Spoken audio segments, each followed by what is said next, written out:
Washington, this is VOA News.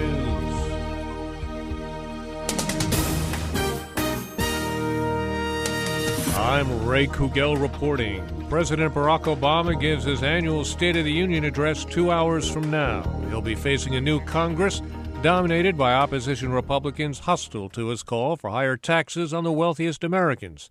Domestic concerns are expected to top his address.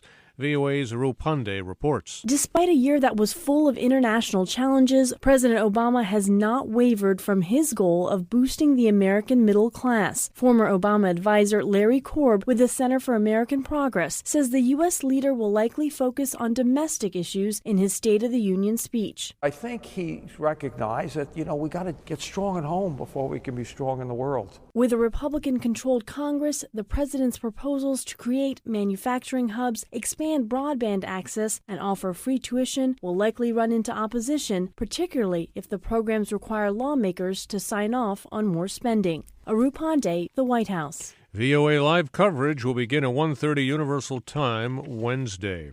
Yemen rebels have seized the presidential compound in Sana'a. Houthi rebels attacked the president's home Tuesday. The Shiite militiamen clashed with security forces, breaking a ceasefire that was agreed to on Monday after 9 people were killed in the capital. Rebel leader Abdul Malik al-Houthi says his faction is seeking an end to corruption and totalitarianism in the country. He stopped short of calling for the government to stand down, but warned further action against it was possible. The U.S. Justice Department says 2 Yemeni nationals have been charged with conspiracy to murder American citizens abroad and provide material support to al-Qaeda. A complaint and arrest warrant were unsealed Tuesday in U.S. District Court in New York City. I'm Ray Kouguell in Washington, and this is VOA News. Police in southern France have arrested 5 Chechens on suspicion of planning an attack. The arrests took place in the city of Montpellier and the town of Béziers. A local newspaper reported an explosives cache was also found near a stadium in Béziers. Japan's government is vowing not to give in to demands from Islamic State militants who are threatening to kill 2 Japanese citizens being held hostage. VOA's Steve Herman reports. A man clad in black and speaking with a British accent says on a video posted online that unless $200 million is paid to his group, 2 Japanese men will be executed.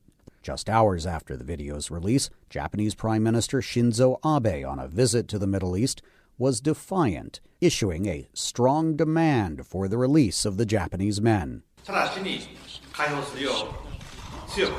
Speaking to reporters in Jerusalem, Mr. Abe says the demand to pay ransom in exchange for the lives of the hostages is unforgivable. The Prime Minister adds that Japan will not give in to terrorism. Steve Herman, VOA News, Bangkok. A United Nations employee who was kidnapped in the capital of the Central African Republic was released. UN and CAR officials say the woman was freed Tuesday after being kidnapped earlier in the day by gunmen believed linked to the anti-Balaka Christian militia in Bangui. Officials say the woman works for the UN peacekeeping mission. The World Bank says the economic impact of the Ebola epidemic on African economies will be lower than expected. The World Bank report says that Guinea, Liberia, and Sierra Leone will lose at least $1.6 billion this year in economic growth due to Ebola, while losses for the rest of sub-Saharan Africa could be as low as $500 million. The International Monetary Fund trimmed its global economic forecast for this year, with its chief economist saying the world faces strong and complex cross-currents. The IMF is still predicting a 3.5% advance this year and 3.7% next year, but both figures are down 0.3 of a point from the group's October projections. Ukraine claimed Tuesday the Russian forces attacked its military units fighting separatists in eastern Ukraine's Luhansk region.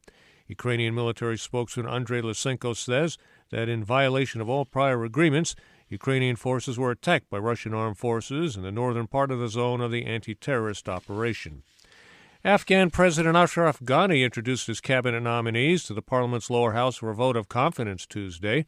The move came almost 4 months after Ghani took office because of prolonged negotiations with his election rival-turned-coalition partner, Abdullah, on finalizing the list.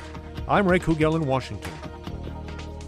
That's the latest world news from VOA.